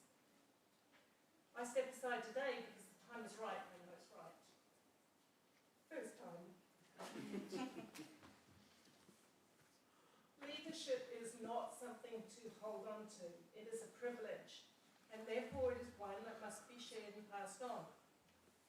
So I'm quite happy today to stand down, knowing that I make space for fresh voices, new leaders, and the next generation of guardians for this city that I do love. And here's the thing, I believe deeply in local government.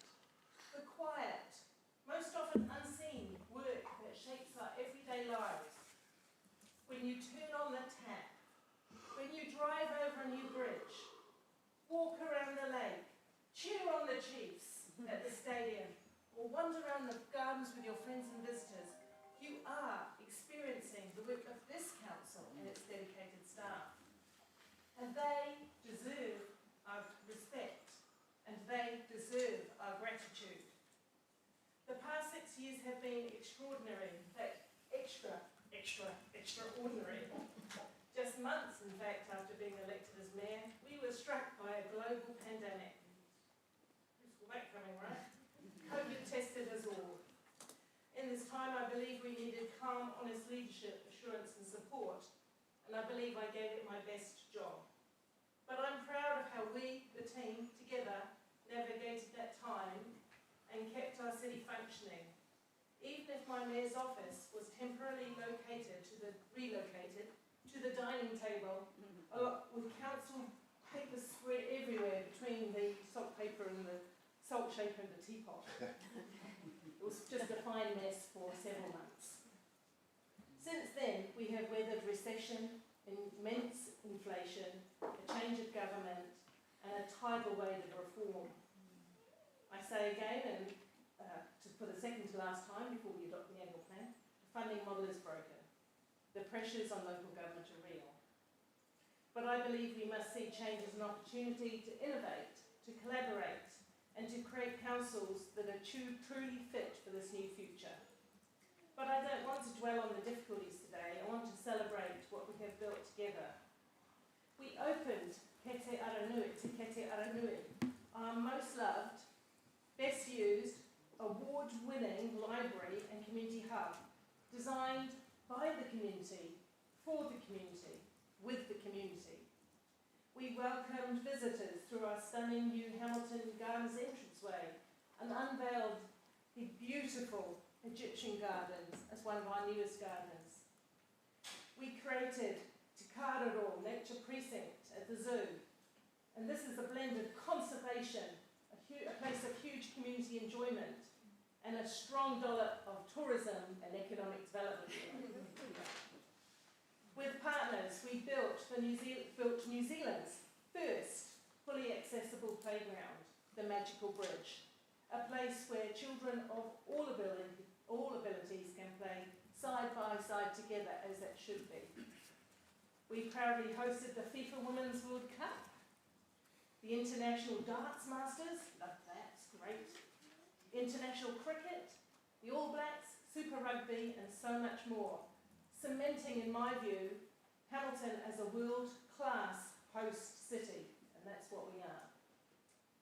And of course, we invested in the backbone of this city, our infrastructure, from bridges and pump stations to roads and playgrounds to an upgrade of the Puketi wastewater plant.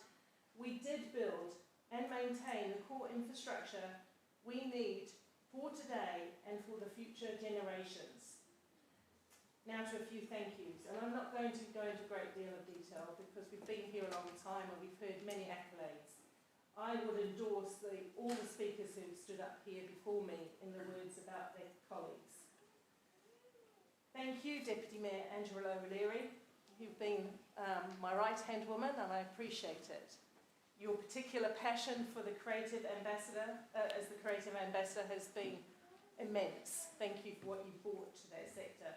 And I have to say, I said to Angela, I came up in the lift with her one day and said, I think we should have a Creative Ambassador. We have a Sports Ambassador, I think we should have a Creative Ambassador. What do you think of that idea? She said, love it, I think it's a really good idea. The lift had barely got to the top before she phoned me back and said, but I want to do it. and I'm glad you did, because you did a great job. Thank you for that, and your baking treats, not alone with the baking treats. Amy, thank you for that splendid salted caramel cake. She knows it's my favourite. Louise, you were always bringing goodies, and we were kept fueled for some feisty debate. To Kesh, thank you for what you've done for the community, for the heart you bring to it. Everybody knows that, and you'll be so sorely missed in all the 170 ethnicities across our city and all the community groups and all the community houses. Ewan, thank you for picking up the portfolio of economic development, which I re-established, and giving it some real get-go. Thank you for what you've done for the Municipal Endowment Fund, and thank you, Go the New Hotels. Yes. Moko, thank you for being such a calm and reasoned voice and taking us on a journey we haven't finished yet. But I appreciate what you have, the foundations you have laid alongside your colleague Maria to take us forward. And thank you to the rest of the team. I think someone else mentioned this in their speeches. I have a busy job and I could not do everything. I just couldn't have possibly done it. But what I did was create a team that could. So I put in the hands of councillors who could strengthen our work. And you have all done a great job, no matter what committee you sit on, or advisory group, or whatever portfolio you hold. I have appreciated you being out there and doing the work that I clearly can't do all on my own. And you've done a great job. To our dedicated staff, thank you for your expertise, your hard work, and your resilience in the face of public scrutiny. Public service is not at all easy, and I recognise that. But I have always valued you, and I appreciate you, and always have. Lance, thank you. Your straight-talking advice, your commitment, and your care for me in my well-being as the mayor, knowing it was an immense job. You were always checking in to find out how I was and making sure I had what I need. So I do appreciate that. As I do Sean, because I know that you also have been solid for me throughout the term, and the other staff as well. Thank you so much. Finally, this is where I don't look over there. Finally, to my friends and family who may be sitting over there, but I'm not looking. Words will never be enough. And since there were multiple bets on whether I would cry today, and you kept saying I would, I'm keeping it very short. You have been amazing every step, every flyer, every sign, every news story, every tea room conversation about me that you really didn't want to have. You enjoyed the car trauma. The car trauma. I tell you, it's really hard to drive around with your face 20 times its normal size on the side of a car. But worse when you're going through teenage school, right? My goodness. Imagine me dropping poor Hannah and Caitlin off at Girls' High outside with this ginormous wait for Paula face on the car. Ooh. But we got through it. My biggest thanks to all of my family for everything, told you. Stop it, Caitlin. I'm there. You are my biggest thanks. Right. Phew. Great. That'll put me straight.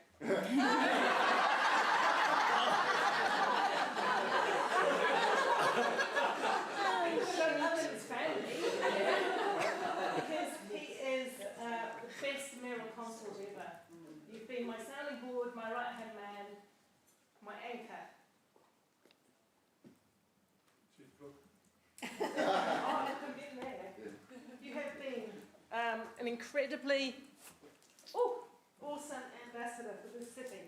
And I know that, as Sean mentioned it, but many people won't appreciate just exactly how valuable it has been for Hamilton City to have you as another ambassador alongside me. And gosh, yes, Greg's specialist cooking skill used to be the one pot wonder. And I used to say to him, thank you. I don't think beetroot has to go in everything. So it's left over in the fridge. So thank you. You may know he has his own set of chains, which he declined to wear today. Now, I don't know why. Perhaps it's because they say Mayoress on them. But I'm still waiting for someone to give you that official badge, Mayoral Consort, Greg Forsyth. Look, after 24 years, I do leave with my head high, my heart full. I'm proud of what I have achieved as a person, and you don't always talk about yourself in those terms, but I've done my best. I'm proud of what we have achieved as a team. Because in this chamber, one voice alone can do nothing. E haro taku toa I te tua taki taki, engari he tua taki tini. My strength is not in that of an individual, but of a collective. I know it takes huge courage, collaboration, and conviction to stand in this chamber and do this job. So thank you. This is not goodbye, it's see you around. I look forward to more time with my family, getting fitter. I'm going to try and get as fit as a deputy mayor anyway. Less 12-hour days, more sleep, reacquainting myself with cookery books. And I know, Lance mentioned I have irons in the fire, I do. But I also know that around the corner there will be some opportunity that really lights my fire, just as this role in local government has.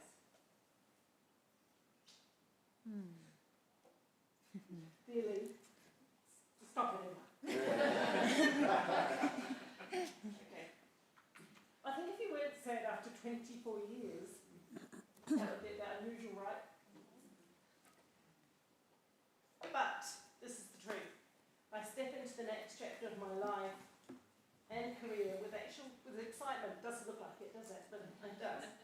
Excitement. I'm ready and willing to add value in new ways to Hamilton Kirikiriroa and to Aotearoa, New Zealand. Nō reira, tēnā koutou, tēnā koutou, tēnā koutou katoa.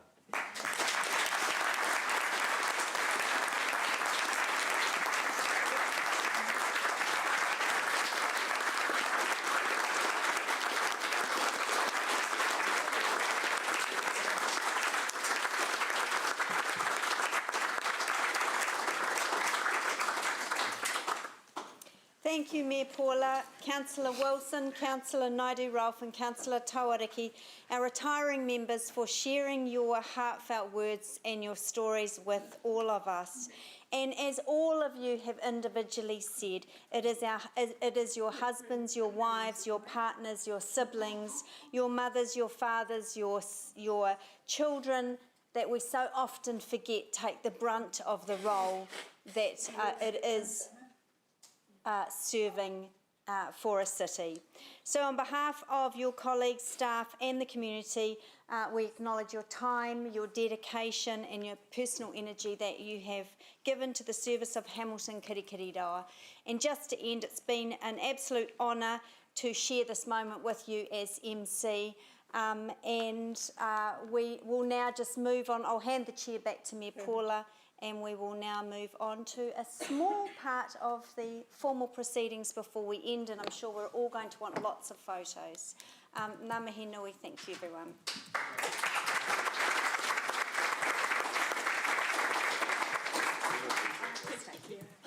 Yes, stay there. Sorry, just logging in again. Oops, the password is incorrect. I'll get it right. That's me. Don't ring yourself. Oh gosh. No, I'm still doing it wrong. Do you know I have to change my password about every 3 weeks, and it just... Here's my iPad. Okay, thank you. Thank you. Thank you very much to those members of the audience, vis-a-vis friends and dearly loved family. You're welcome to get up and stretch if you don't want to go through this little bit, but we will be keeping it really short. And if my councillors know what's good for us all, we won't be debating it. So we come to the important part where we adopt the annual plan. And in saying so, we've turned over every little corner of this annual plan, and we've had many, many debates on the annual plan. I'm not sure that we need to go through it in any detail. You've had it, you've read it, we know it, we need to adopt it. I'm happy to move, Deputy Mayor. Oh. Someone else. Oh, Maxine? Well, I did it. Yes. Is that right, Ewan? Thank you for the offer, though. I appreciate that. So thank you very much. So we've moved and seconded. Is there any real debate? I'll just say a few things as the mover, which is customary. Thank you very much again to the council for getting through this work. It's a lot of work going through an annual plan, and we've been through extraordinarily tough financial times, the sort that we never saw coming. Having said that, we've been able to make some changes in the annual plan to get work done and to consider the finances of the organisation. So thank you all for your hard work in the debate, in the many debates and the many workshops to get to this point. Thank you. Carol's going to say a few words too from the SRAC committee. Oh, okay. Yes, is that in debate? Yep. Before debate. I'm in debate. Oh, you're in debate. Too late. Carol, did you want to say, we'll have to break with the rules exception. Did you want to say anything before the debate or as the debate? I think it would be helpful prior, if that's okay, Mayor Paula. Sure. Mayor Paula. Yep. So firstly, I'd just like to acknowledge the service to Hamilton City Council of yourself, Mayor Paula, and the councillors that are finishing their terms. It's been quite moving to hear the heartfelt speeches today, and I really appreciate everyone taking the time to do this last sort of formal duty of approving the annual report. So Bruce Robertson, who is the chair of the Strategic Risk and Audit Assurance Committee, apologises he's unable to be with us this afternoon, but he has asked me to share a couple of brief comments, and I will be very brief. So the committee has completed its work reviewing the annual report, and we appreciate the work of Sarah and her team and really thank them for their work in preparing the report and working with our auditors. It has been a good process. The committee has participated as planned and considered the pro formas and the drafts and heard from the auditors. We note the conclusion that's been reached over the Three Waters valuation, and we do concur with both the decisions reached by management and the auditors. The Strategic Risk and Assurance Committee recommends that the Council moves to sign the letter of representations, adopt the annual report, and receive the assigned audit opinion. Finally, I'd like to thank Ethel Catt and the team from Audit New Zealand, and subject to your approval, Mayor Paula, you may want to invite Ethel to speak to the findings and the late attachment, but absolutely your call. So thank you. Thank you, and I will invite Ethel to speak. Thank you very much. Thank you for those words to overarch it. I appreciate that. And the work that you and Bruce have done as independent members of the Strategic Risk and Audit Group. Thank you so much. Ethel, is he there? Oh, there you go. Got Catherine here as well. thank you, Mayor Porter, and congratulations on an amazing time as Mayor. And yeah, this is my first audit of Kirikiriroa Hamilton, and it's gone well, I'm happy to say. There is a qualification in the opinion, as Carol has mentioned, but apart from that issue, which we were all well aware of, we're issuing an unqualified opinion on everything else in the annual report, which is a good document. We do also include in there an emphasis of matter, which is really, it's not a qualification, it's just for people reading that document, it's just drawing their attention as the auditors to a key change that's coming, which is the water reform, and that will affect the way the financial statements look going forward. So that's also in that audit report. Happy to say that there's all the misstatements we raised, and there weren't many, they were quite minor, have been corrected, so there's no uncorrected misstatements. There were some minor disclosure changes that management were happy to correct for us on the way through, and that was really good. We will, and the only other thing I'll say is we'll work with management on minor recommendations and improvements, and we'll have a debrief over the next month or so to plan ahead for the next audit. So thank you. I won't take up any more of your precious time. You're always welcome to take up our precious time. We appreciate the role that audit has, and thank you for coming in a previous meeting and explaining in great detail what you've just said there and why that has occurred. And so councillors will be across that in the detail already, but thank you so much. We appreciate your work. Look forward to, I'm sure they all look forward to working with you in the future on future reports and long-term plans. Thank you. Yeah. Sorry, just one last thing. I just should acknowledge management. Oh yes. As I said, I was new to the audit, so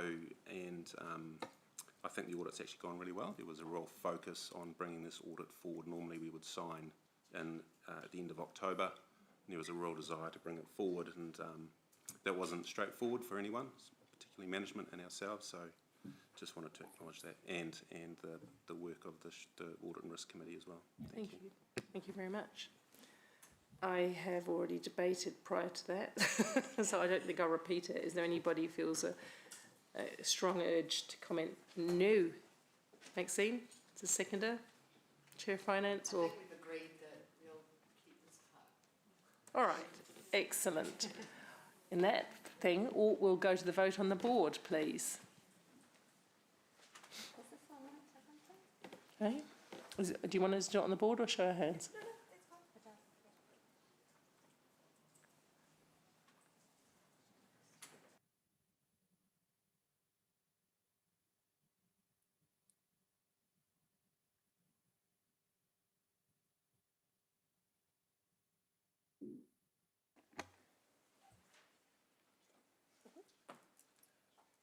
The motion is carried unanimously.